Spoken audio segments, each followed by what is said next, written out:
মাসের প্রথম তারিখ। এই জিলহজ মাসের প্রথম দিন থেকে শুরু করে 10ই জিলহজ পর্যন্ত এই 10টি দিনের বড়ই ফজিলত রব্বুল আলামিন রেখেছেন। এই দিনগুলিতে ইবাদত বন্দেগী অন্য অন্য সময়ের ইবাদত বন্দেগী ফরজ নফলের চাইতে অনেক বেশি ফজিলতপূর্ণ, উত্তম।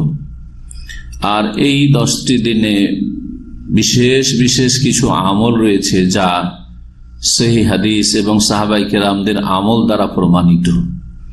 আল্লাহ রাব্বুল আলামিন এই আমলের সুযোগ যে দিয়েছেন, এর মাধ্যমে আমাদের জাতি করে অল্প সময়ে নেকি বাড়াবার সুযোগ আসে। সময় যেহেতু সামনে, অনেকেই অনলাইনে শোনেন না, কিন্তু ইসলামিক সেন্টারে আসেন। যদিও এই বিষয়ের উপর আমাদের আলোচনা আছে, অনেক পুরাতন আলোচনা আছে, আর বিভিন্ন সময়ের আলোচনা আছে। আজকে এই বিষয়ে 10টি পয়েন্ট আলোচনা করব। এই জিলহজ মাসের 10টি দিনে 10টি গুরুত্বপূর্ণ আমল আপনি করার চেষ্টা করবেন, আর এর সাথে সাথে যে কোনো নেক আমলে, ভালো কাজে বেশি বেশি অংশ নেওয়ার চেষ্টা করবেন।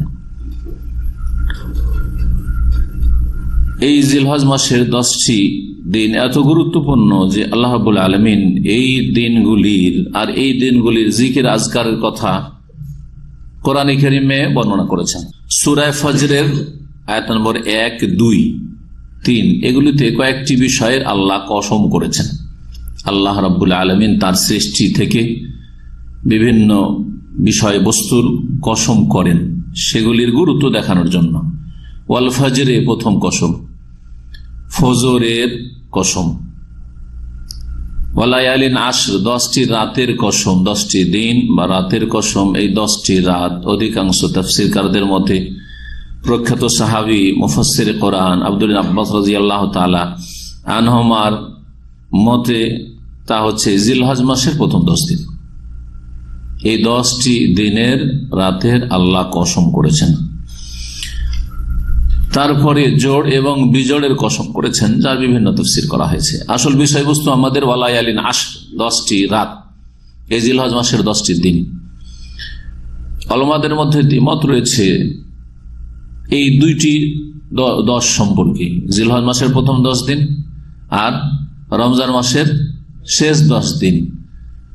এর মধ্যে কোনটা বেশি ফজিলতের, কোনটার বেশি মহত্ব বরকত রয়েছে, কোন সময়ের আমলগুলি বেশি গুরুত্বপূর্ণ বা বেশি সওয়াব হাসিল করতে পারবেন কোন সময়। একদল রমজান মাসের শেষ 10 দিনকে প্রাধান্য দিয়েছেন, কারণ তাতে রয়েছে দিনে সিয়াম, রোজা, রাত্রে রয়েছে গুরুত্বপূর্ণ রাত। সারা রাত ধরে নবী করিম সাল্লাল্লাহু আলাইহি ওয়াসাল্লাম 10টি রাতই জেগেছেন, জোড় বিজোড়। তার বেজোড়গুলির যে কোনো বেজোড়ে, বিশেষ করে লাইলাতুল কদর, সেগুলি হচ্ছে লাইলাতুল কদর, সম্মানিত রাত, মর্যাদাপূর্ণ রাত। খায়রুম মিন আলফি শাহর, 1000 মাস অপেক্ষা উত্তম।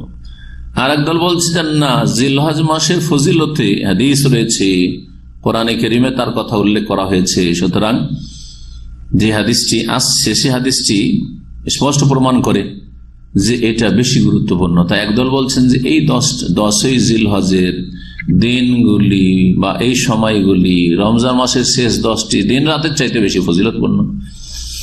মাঝামাঝি মত পোষণ করেছেন শেখুল ইসলাম ইবনে তাইমিয়া রাহমাতুল্লাহ আলাইহি। তিনি বলছেন যে দিন আর রাত দুটো দিক আছে না, দিন এবং রাত। রাতের দিকে লক্ষ্য করলে রমজান মাসের শেষ 10টি রাত বেশি ফজিলতপূর্ণ, আর দিনের দিকে লক্ষ্য করলে এই জিলহজ মাসের প্রথম 10টি দিন বেশি বরকতপূর্ণ, ফজিলতপূর্ণ, বেশি নেকি রয়েছে তাতে। কারণ কি? রমজান মাসের রাতগুলিতে লাইলাতুল কদর আছে, রাতগুলির যে কোনো একটি রাতে লাইলাতুল কদর আছে। আর জিলহজ মাসের যে নেক আমলগুলি রয়েছে, অধিকাংশ আমলগুলি দিনে আছে। অধিকাংশ নেক আমলগুলি যা করণীয় তা কিসে? দিনে, দিনে রয়েছে। যেমন 10 তারিখের হাজিদের কাজগুলি, 4-5টা কাজ সব দিনে। তারপরে সারা বিশ্বের মুসলিমদের কুরবানি, তা দিনে, দিনে করাই সুন্নত।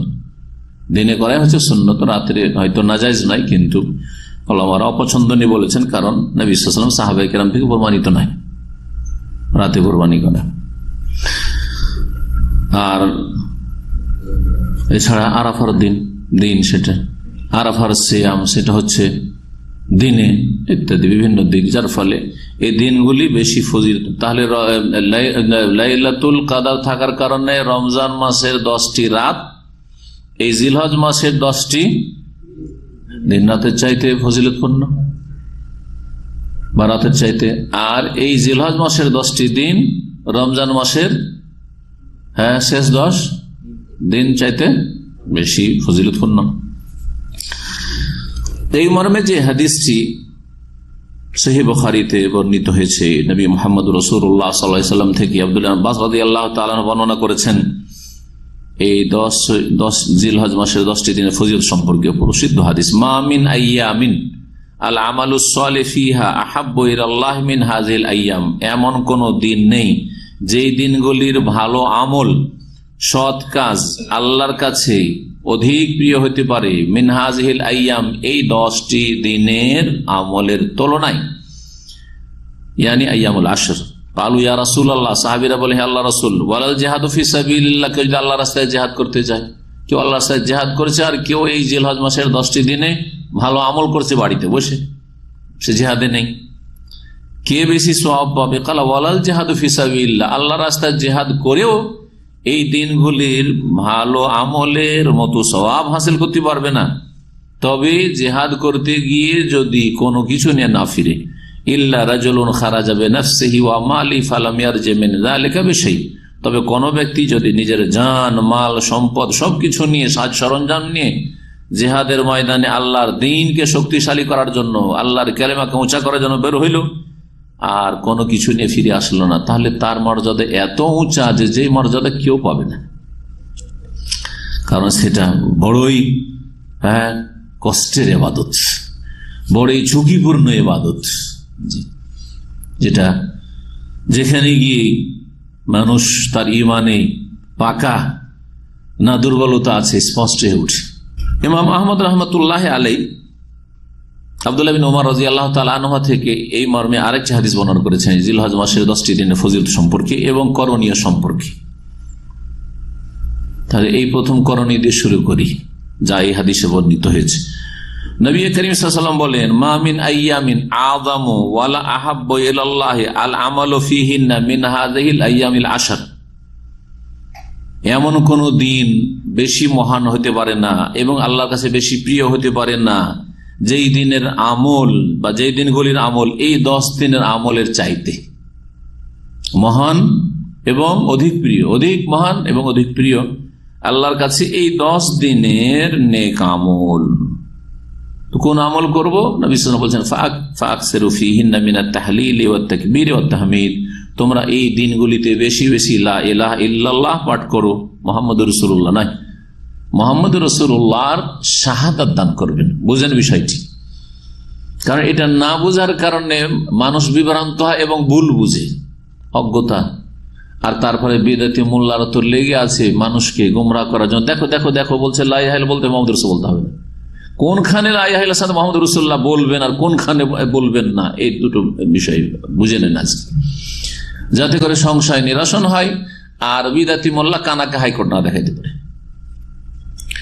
যখন জিকিরের ক্ষেত্র স্মরণ করছেন রব্বুল আলামিনকে, তখন কার জিকির? একমাত্র আল্লাহর জিকির, রাসূলের জিকির নাকি? একমাত্র আল্লাহর জিকির। তার যখন জিকির আজকারের ক্ষেত্র, তখন কি বলবেন? শুধুমাত্র লা ইলাহা ইল্লাল্লাহ, এটা হচ্ছে জিকিরের ক্ষেত্র। এই জন্য বললাম এখানে মুহাম্মদ রাসূলুল্লাহ বলবেন না, আপনি বসে বসে মসজিদে অথবা বাড়িতে লা ইলাহা ইল্লাল্লাহ রাসূলুল্লাহ, লা ইলাহা ইল্লাল্লাহ রাসূলুল্লাহ, লা ইলাহা ইল্লাল্লাহ রাসূলুল্লাহ, না, জায়েজ নয়, এটা বিদআতি জিকির। বুঝা গেছে? কিন্তু যখন সাক্ষ্য প্রদানের ক্ষেত্র আসবে, শাহাদাত দিচ্ছেন আপনি, তখন কি বলবেন?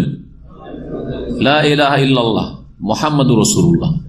আর যদি আশহাদু দিয়ে বলেন তো আরো ভালো, আশহাদু আল্লা ইলাহা ইল্লাল্লাহ স্পষ্ট করে, যদিও এখানে আশহাদু কথাটি উজ্জ্ব আছে।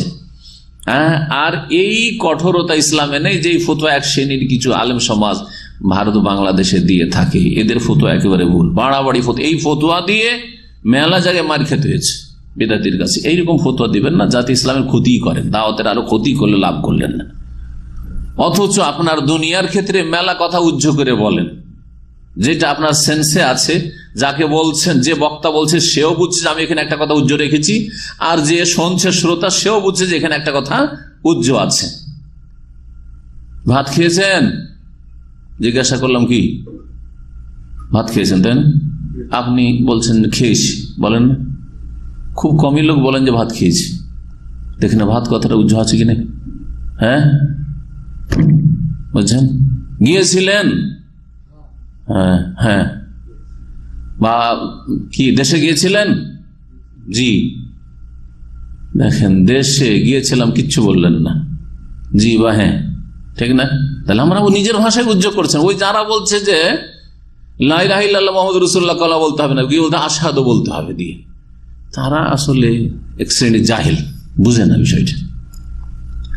দিনের ক্ষেত্রে দৈনন্দিন জীবনে তারা এইরকম উজ্জ করছে, কিন্তু এখানে লা ইলাহা ইল্লাল্লাহর যে আশহাদু আছে, আশহাদু আল্লা ইলাহা ইল্লাল্লাহ, আর মুহাম্মাদুর রাসূলুল্লাহ ওয়া আশহাদু আন্না মুহাম্মাদান রাসূলুল্লাহ।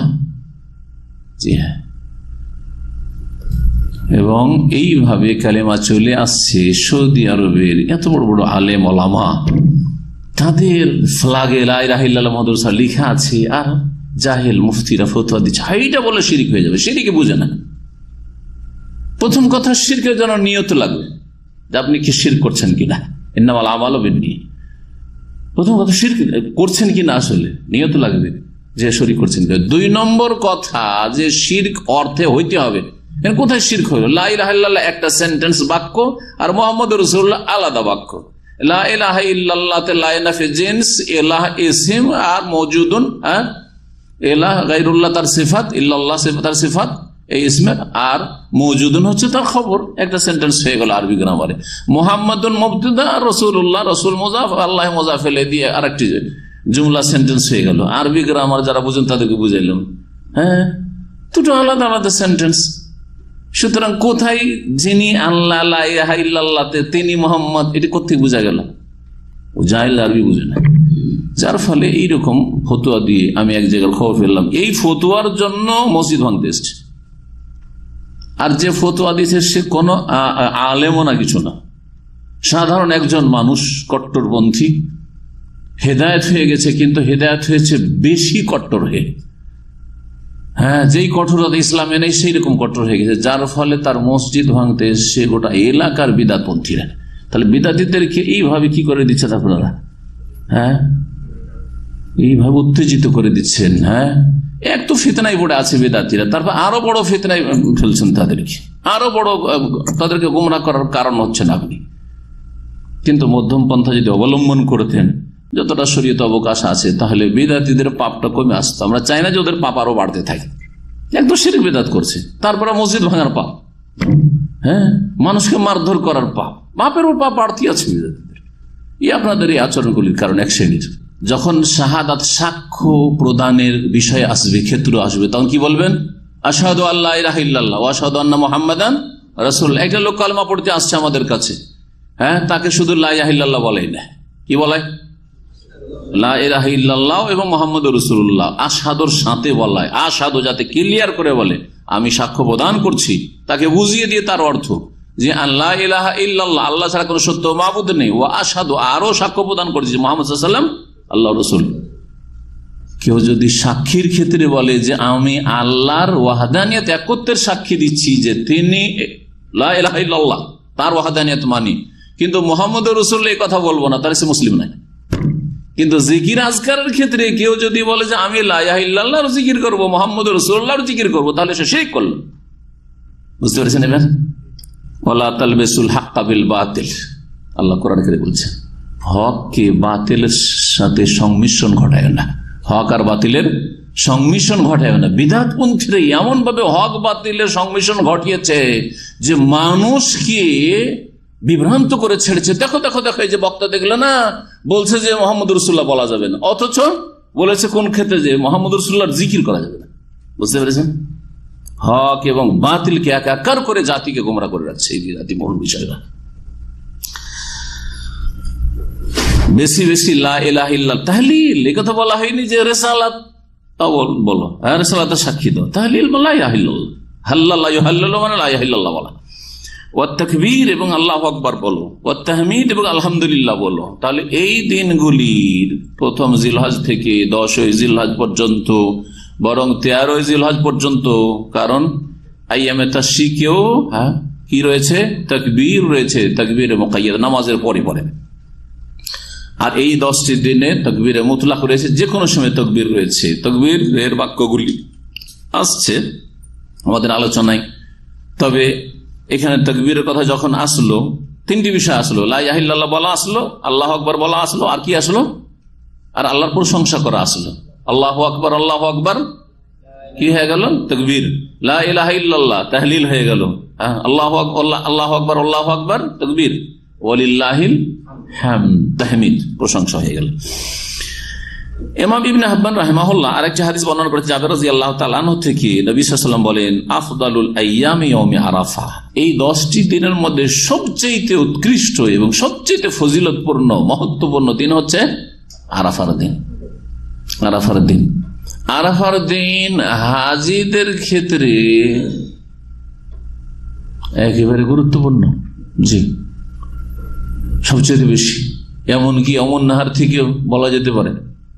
যদি কেউ কেউ বলেছেন ইয়ামুন নাহারে কোরবানির দিনে অধিকাংশ আমলগুলি হজের করা হয়, সেজন্য সেটা উত্তম, জি। আর যারা নিজের বাড়িতে বাড়িতে কোরবানি করছেন, সারা বিশ্বের মুসলিমরা যারা হাজি নন, তাদের জন্য সারা পৃথিবীতে কোরবানি করার মাধ্যমে যে আল্লাহর ইবাদত সবচেয়ে বেশি হয়, সেটা হয় 10 তারিখে। সুতরাং এই জন্য এই দুটো দিন সম্পর্কে আবার ওলামাদের ইখতিলাফ রয়েছে যে 9 তারিখ আরাফার দিন বেশি উত্তম না 10 তারিখ কোরবানির দিনটা বেশি উত্তম।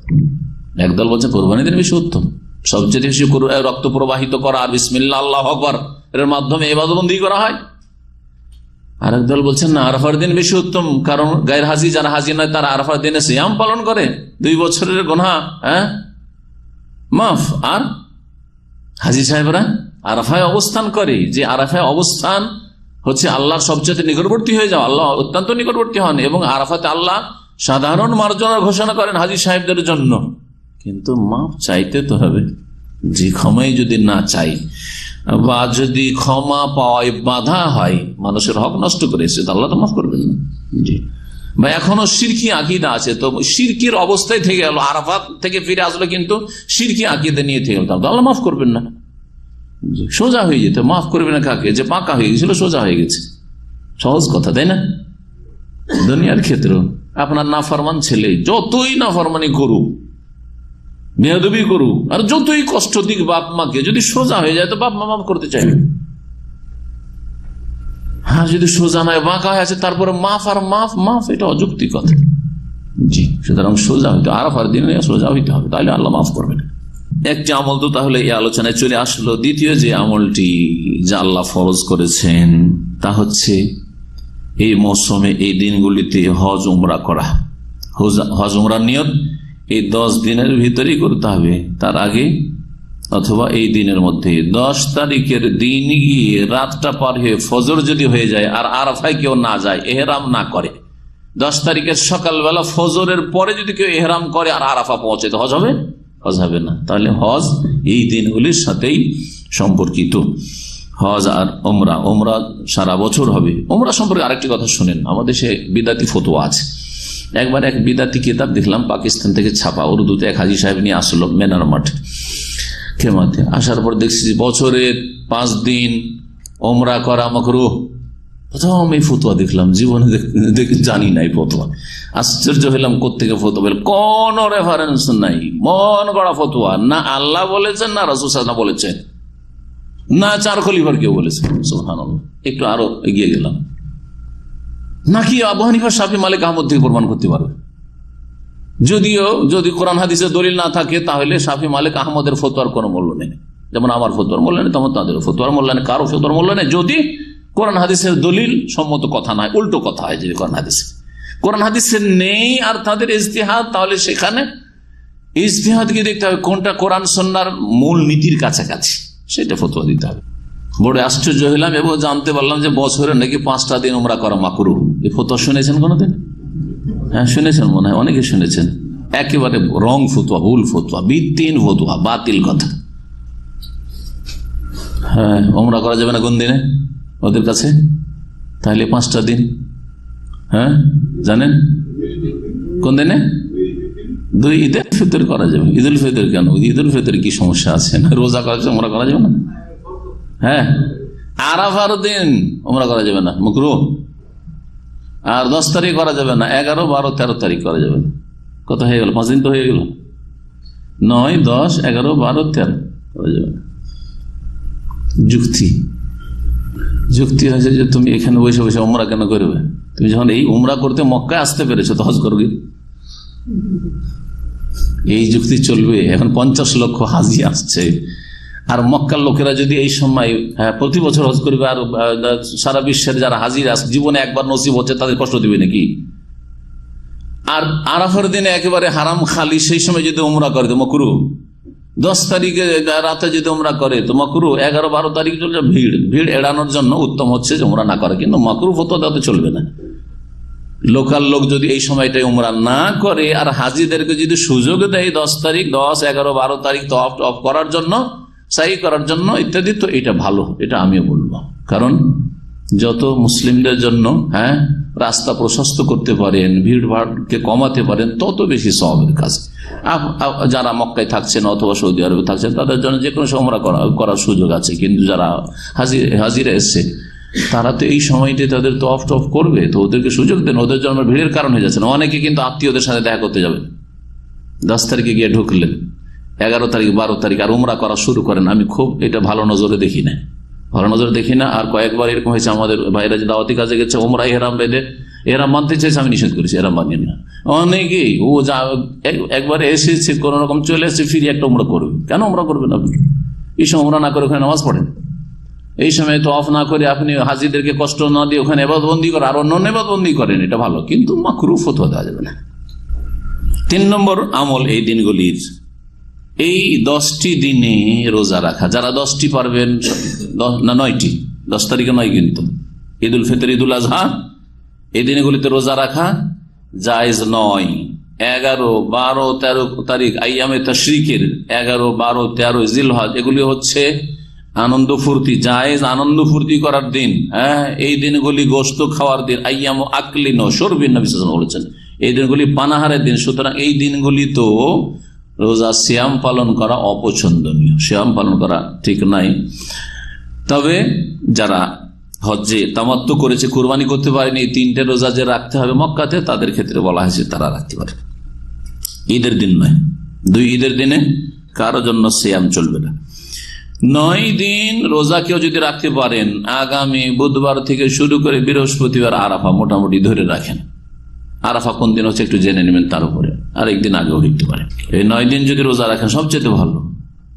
মুসনাদ আহমদ একটি হাদিস আছে, কানা রাসূলুল্লাহ ইয়াসুমু 9 জিলহিজ্জা। 9 মানে 9 দিন কেউ তর্জমা করেছেন, আর কেউ 9 মানে নবম করেছেন, যদিও 9 মানে নবম হয় না, তাসে মানে নবম হয়, নবম জিলহিজ্জা। কিন্তু কখনো কখনো আমরা বলি, যেমন আমরা আমাদের দেশে বলি না, ছেলেটা কিসে পড়ছে?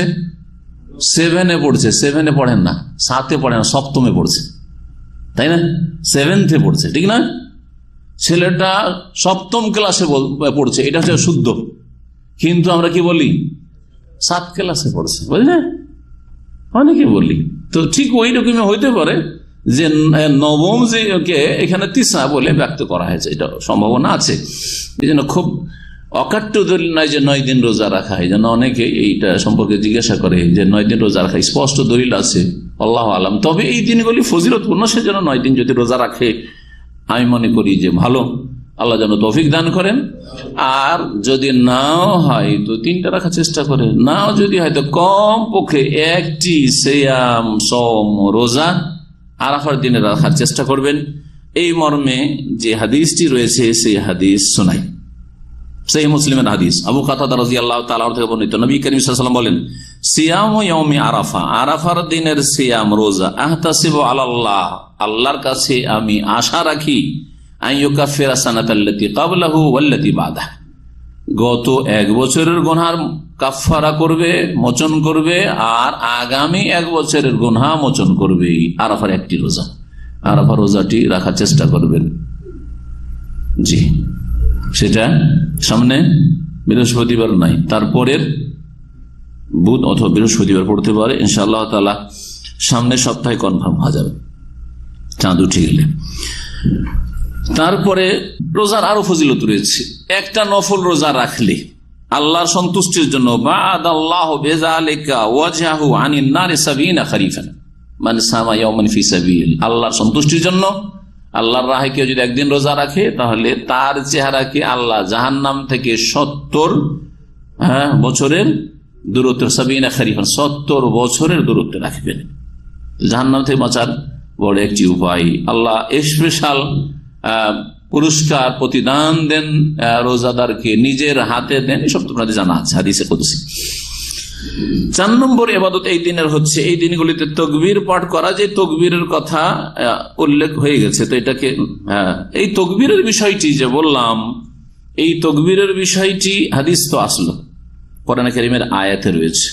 সূরা হজের আয়াত নম্বর 28 দেখেন, ওতে আল্লাহ বলছেন ওয়াজকুরুসমাল্লাহি, এবং তারা আল্লাহর নাম স্মরণ করবে, ফি আইয়ামিম মালুমাত, জানাশোনা কয়েকটি দিনে, জানাশোনা কয়েকটি দিনে, আলা মা রাযাকাহুম, যা কিছু তাদেরকে আমি রিজিক উপজীবিকা দান করেছি, মিন বাহিমাতিল আনআম, গৃহপালিত পশু। তারপরে কুরবানির কথা আল্লাহ বলছে ফাকুলু মিনহা ওয়া আতিমুল বাইসাল ফাকির। তো এই আইয়ামে মালুমাত। আর আরেকটি আয়াত রয়েছে সূরা বাকারায়, যাতে রয়েছে ওয়াজকুরুল্লাহ ফি আইয়ামিম মাদুদাত, তোমরা আল্লাহ জিকির আজকার করো, আল্লাহকে স্মরণ করো, ফি আইয়ামিন মাদুদাত, গণনাকৃত কয়েকটি দিন। মালুমাত আর মাদুদাত, এখানে আইয়ামিন মালুমাত আর ওখানে আছে আইয়ামিন মাদুদাত। এই দুটো আয়াতের তাফসিরে মুফাসসিরিনগণ বলেছে আইয়ামে মালুমাত হচ্ছে জিলহজ মাসের 10 দিন, জানাশোনা দিনগুলি মানে 10টি দিন, আর গণনাকৃত দিন মানে হচ্ছে 3টি দিন, তা হচ্ছে আইয়ামে তাশরিক 11, 12, 13 জিলহজ। তার টোটাল 13 দিনের জিকির আজকার এই 2টি আয়াত থেকে বেরিয়ে আসে, 2টি আয়াত থেকে ইস্তেমবাত হয় 13 দিনের জিকির আজকার। যে হাদিসটি বেশি বেশি তোমরা এই দিনগুলিতে তাকবীর পাঠ করো, তা শুনালাম। ইমাম বুখারী রাহমাতুল্লাহ আলাইহি আব্দুল্লাহ বিন ওমর, আবু হুরায়রা রাদিয়াল্লাহু তাআলা আনহুমা, তাদের থেকে বর্ণনা করেছেন আন্নাহুমা কানা ইয়াখরুজান ইলা সুক, তারা বাজারে চলে যেতেন, ফিল আশরে, এই জিলহজ মাসের 10টি দিনে, ফায়াকাব্বিরুন, তাকবীর পাঠ করতেন, আর লোকেরাও ইউকাব্বিরুন নাসু বিতাকবীরিহিমা, তাদের তাকবীর শুনে শুনে অন্যরাও তাকবীর পাঠ করত, উচ্চ স্বরে, মনে মনে তাকবীর না, সুন্নাত হচ্ছে উচ্চ স্বরে তাকবীর পাঠ করা। ইমাম ইসহাক রাহমাতুল্লাহ আলাইহি তাবেঈন ফুকাহাদের থেকে বর্ণনা করছেন যে আন্নাহুমা কানু ইয়াকুলুনা, তারা বলতেন, আবু হুরায়রা বিন ওমর, ফি আইয়ামিল আশরি, এই 10টি দিনে আল্লাহু আকবার, আল্লাহু আকবার, আল্লাহু আকবার, 3 বার হাদিস এসেছে, 2 বার এসেছে লা ইলাহা ইল্লাল্লাহ, আল্লাহু আকবার, আল্লাহু আকবার, ওয়ালিল্লাহিল হামদ, এইভাবে বলতেন। বাক্যগুলি তাহলে আব্দুল্লাহ বিন ওমর আবু রাদিয়াল্লাহু তাআলা আনহুম থেকে বর্ণিত। বলছেন ওয়াইস্তাহাবু রাফুস সাউত বিতাকবীর, উচ্চ স্বরে তাকবীর দেওয়া হচ্ছে মুস্তাহাব, ফিল আসওয়াকে, হাটে বাজারে, অদূরে, বাড়ি ঘরে, মহল্লায়, অতরফে, রাস্তাঘাটে, ওয়াল মাসাজিদে, মসজিদে, অন্য অন্য জায়গায়, বাজারে, দোকানপাটে, সব জায়গায়। যে সুন্নতটি মিলিত সুন্নাত, যে সুন্নতটি মিলিত সুন্নাত। আরব দেশে, সৌদি আরবে শুধু আছে কোথা? মসজিদে। আর আমাদের দেশে কোথাও নেই, মসজিদও নেই, বাইরেও নেই। ওই ঈদের দিনে তাকবীরটা আছে, ঈদের দিনে একটু তাকবীরটা আছে।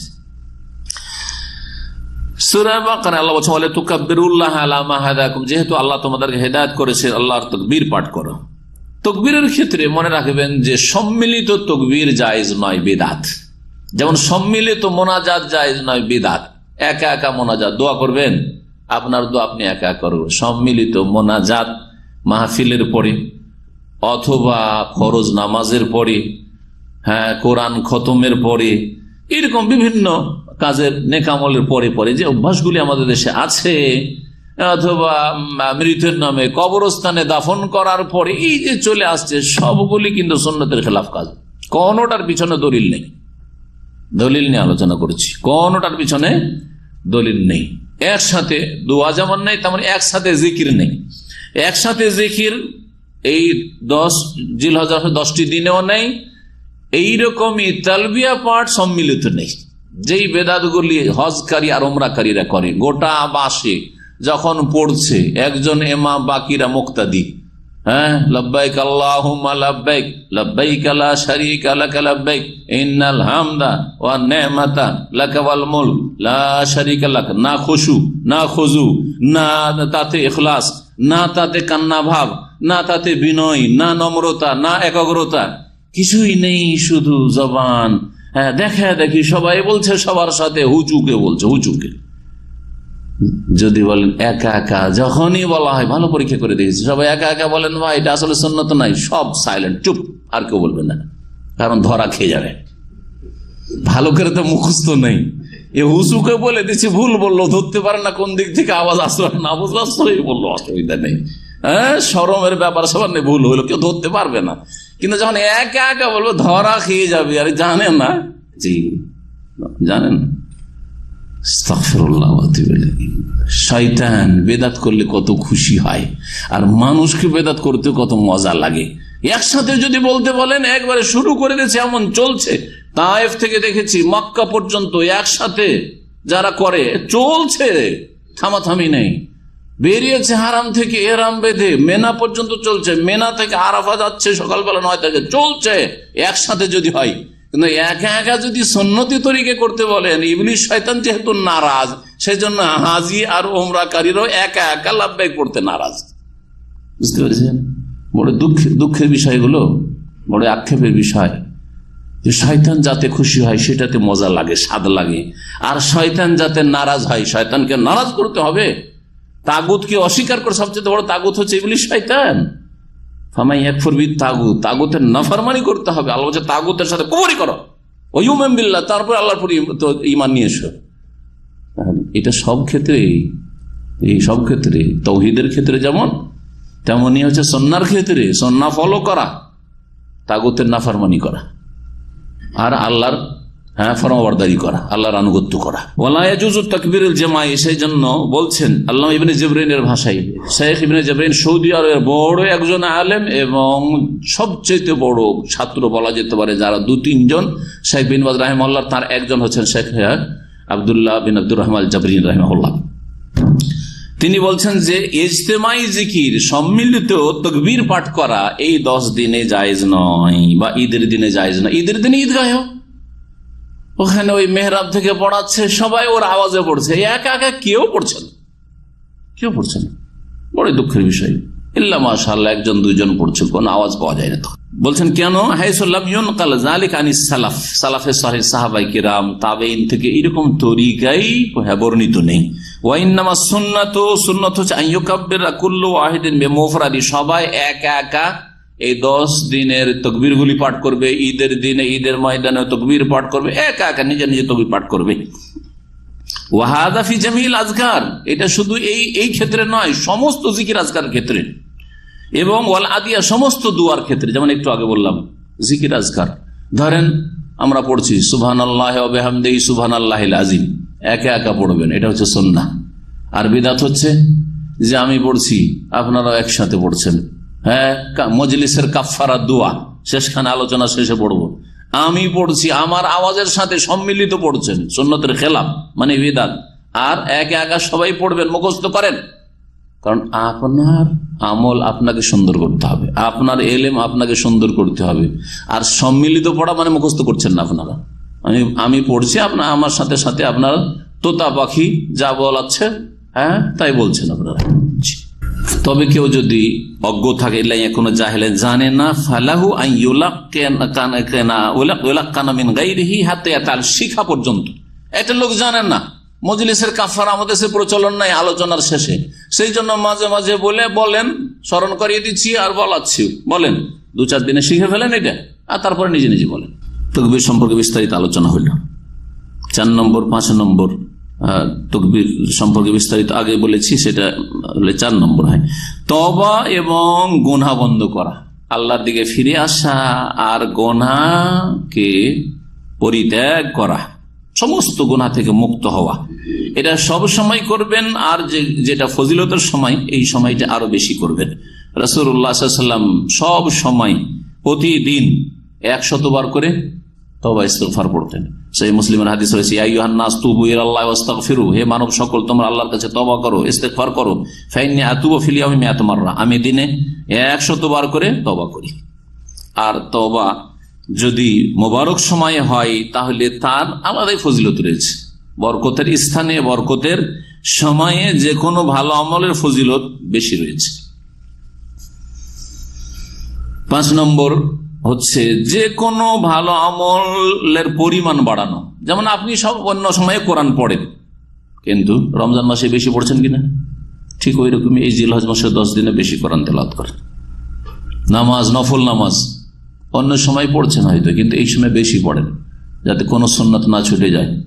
সালাতুদ দুহাটা সারা বছর হয়তো পড়ছেন না, কিন্তু এই জিলহজ মাসের 10 দিন পড়ার চেষ্টা করেন। তাহাজ্জুদ হয়তো সারা বছর পড়ছেন না, জরুরি না যে সারা বছর পড়তে হবে। একটা ভুল ধারণা আমাদের কাছে, ভুল ফতোয়া আছে যে তাহাজ্জুদ শুরু করে দিতে হবে, তাকে সারা বছর সারা জীবন পড়তে হবে, নাহলে গুনাহগার হবে। ভুল কথা এটা। যদি না পড়ে, যতদিন পারলো ততদিন পড়লো, যখন পারলো তখন পড়লো। যদিও উত্তম হচ্ছে যে কোনো নফল ইবাদত বন্দেগী শুরু করলে কন্টিনিউ করা, এটা উত্তম।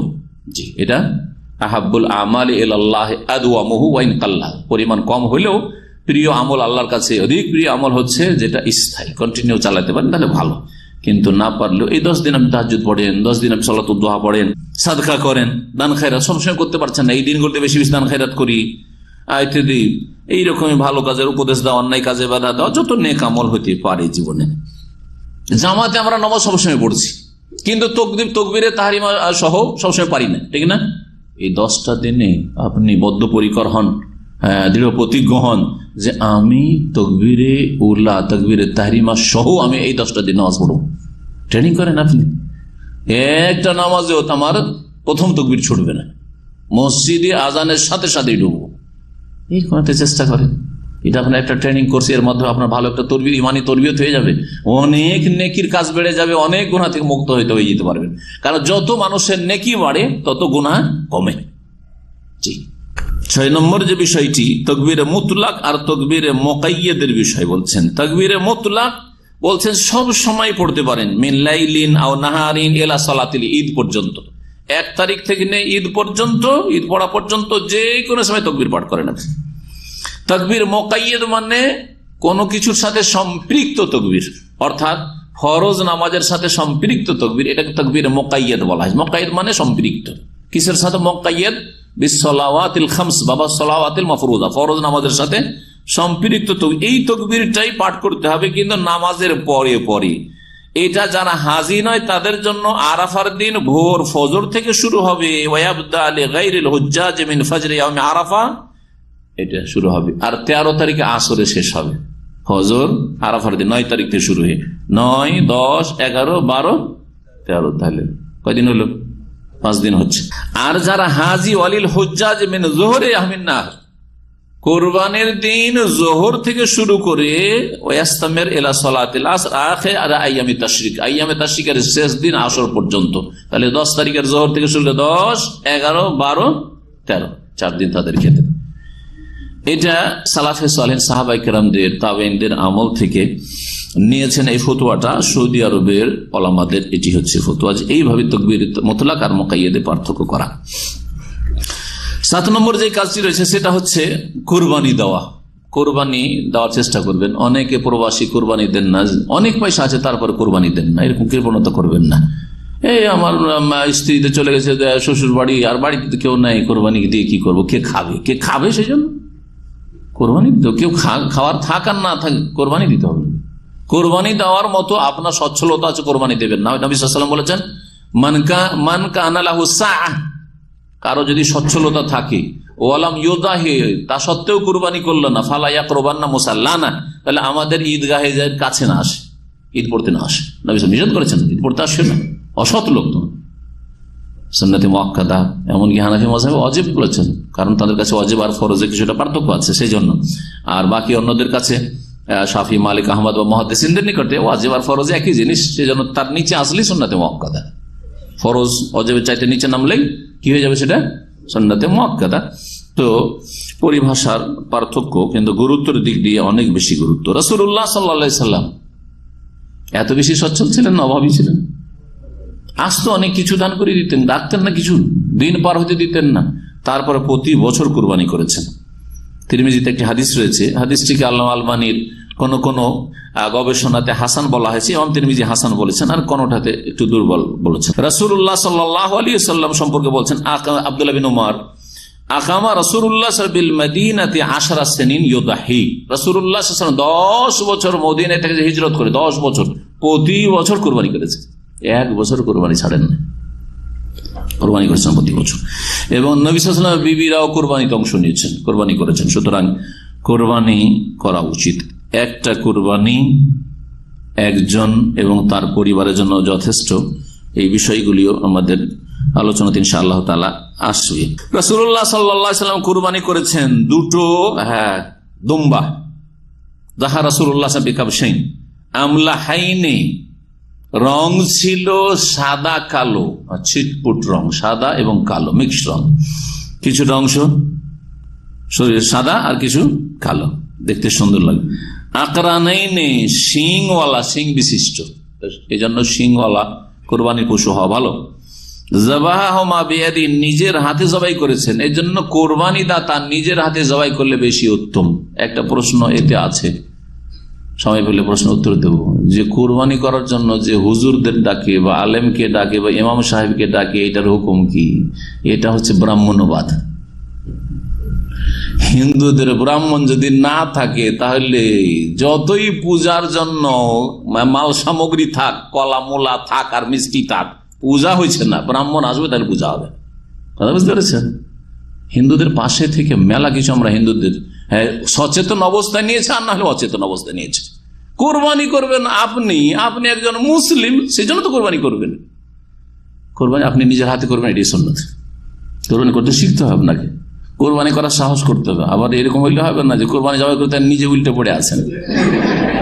হাসেন না, এখানে আছে আমাদের এক ছাত্র আছে, এনাম ভাইয়ের ছেলে, গত বছর এই কোরবানি করতে গেছে আমার ছেলেদের সাথে। কোরবানি ওদেরও ছিল আমাদের ছিল। কোরবানি করতে গিয়ে ওখানে গিয়ে বেহুঁশে উল্টে পড়ে গেছে, আছে সামনে আছে। জি নজির, জি। এইরকম হইলে যদি যদি যেই খাসি অথবা গরু অথবা মুরগি আল্লাহ হালাল করেছে সেটা জবাই করতে গিয়ে যদি এরকম উল্টে পড়ে যান বেহুঁশ হয়ে, তো কাফেরের বিরুদ্ধে যদি আল্লাহ জিহাদ ফরজ করে বদর ওহুদের মতো, তখন কি করবেন? তখন তো আগে উল্টে পড়ে থাকবেন। হ্যাঁ, আর কাফের তো সচেতন অবস্থায় আছে। তো মুসলিম এরকম হলে তো হবে না, এত দুর্বল মুসলিম হইলে হবে না। জি, নিজের কোরবানি করার মাধ্যমে অন্তত একটা ট্রেনিং থাকতে হবে রক্ত দেখার, যে প্রয়োজনে আরো রক্ত দেখার সুযোগ আসতে পারে। তখন কি হবে আমার অবস্থা? যদি গরুর রক্ত দেখে বেহুশ আর খাসির রক্ত দেখে বেহুশ, তাহলে মানুষের রক্ত দেখলে কি করবেন তখন আপনি? জি,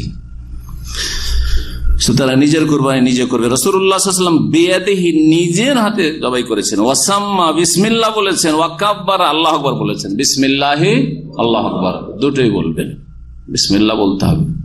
বিসমিল্লাহ বলা ফরজ, বিসমিল্লাহ না বললে জবাই হালাল হবে না, বিসমিল্লাহ বলতে হবে। লিয়াযকুরু ইসমাল্লাহ, আল্লাহ নাম জিকির করতে বলেছেন, আর তার সাথে তাকবীর পাঠ করা হচ্ছে সুন্নাহ।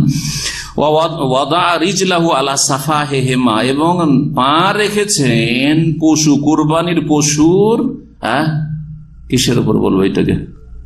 ঘাড়, ঘাড়ে, কাঁধে, কি বলবেন?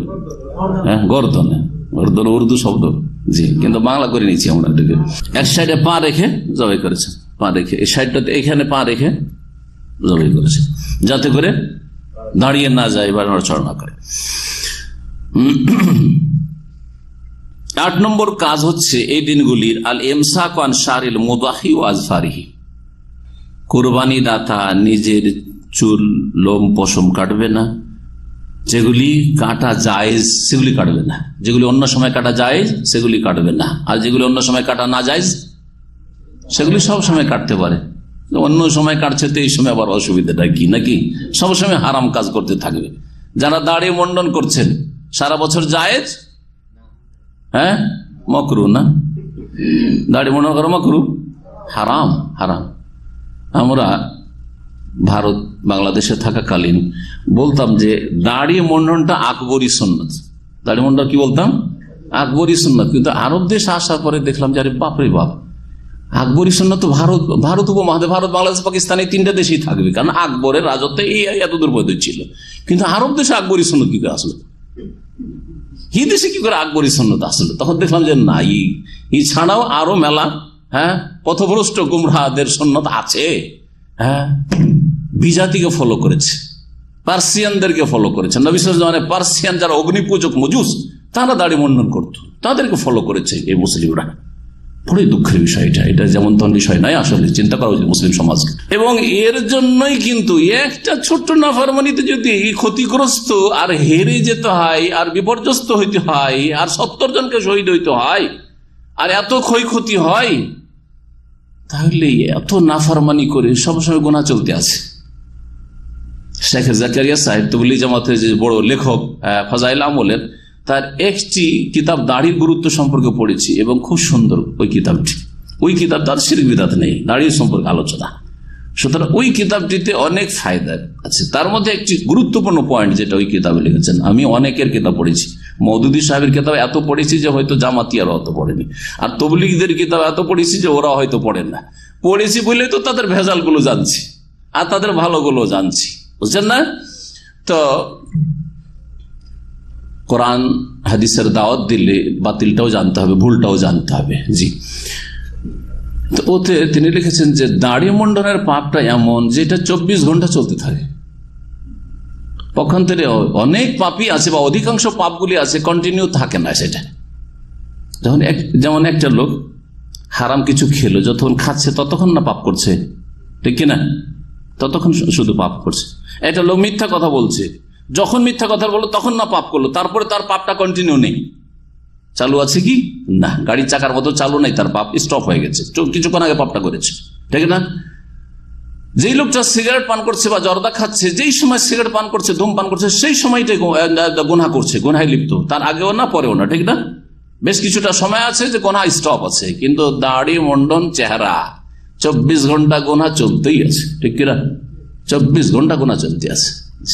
বিষয়গুলি বলার উদ্দেশ্য যাতে করে দাড়ির গুরুত্বটা বুঝেন, কাউকে লজ্জিত করার উদ্দেশ্য নয়, আর কাউকে হেও করার উদ্দেশ্য নয়। এই জন্য ব্যক্তিগত ডাইরেক্ট দাড়ি যারা রাখে না তাদেরকে বলে যায় দাড়ি রাখেন না কেন, কারণ সেটা অনেকে মানহানির বিষয় মনে করবেন।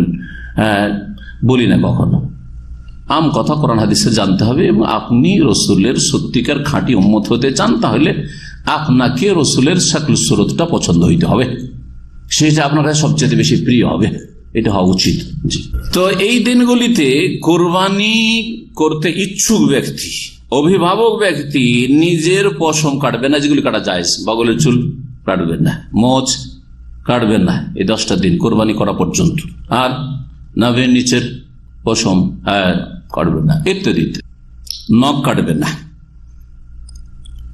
সহিহ মুসলিম হাদিস হয়েছে, উম্মে সালামা রাদিয়াল্লাহু তাআলা আনহা থেকে বলছেন, ইযা রাআইতুম হিলাল যিলহিজ্জাহ, যখন তোমরা জিলহজ মাসের চাঁদ দেখবে, ওয়া আরাদা আহাদুকুম আন ইউদাহিয়া, তোমাদের কোন ব্যক্তি যদি কোরবানি করতে ইচ্ছুক হয়, ফালইউমসিক আন শারিহি ওয়া আযফারিহি, তাহলে জানো বিরত থাকে চুল লোম কাটা থেকে, ওয়া আযফারি আর নখ কাটা থেকে।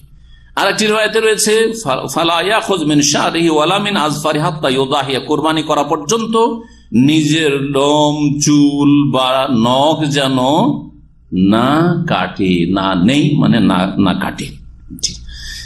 এটার উদ্দেশ্য কি, হেকমা কি, রহস্য, তত্ত্ব কি?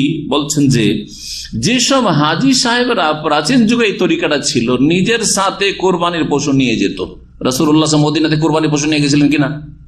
হাদি, কোরবানির পশু কি বলে? হাদি। হাদি নিজের বাড়ি থেকে নিয়ে যায়। এখনো বেদুইনরা নিজের বাড়ির ওট আছে, বাড়ির ছাগল আছে, গাড়িতে করে নিয়ে হাঁটলো, যাচ্ছে, গিয়ে ওখানে মেনাই কোরবানি করবে। কেনার দরকারটা কি ওর, যেখানে তার 500 উট আছে, 500,000 ছাগল আছে, এখনো করছে এরকম যারা বেদুইন বা যাদের এইসবের ব্যবসা আছে, মরুভূমিতে যারা এসব গবাদি পশু পুষে।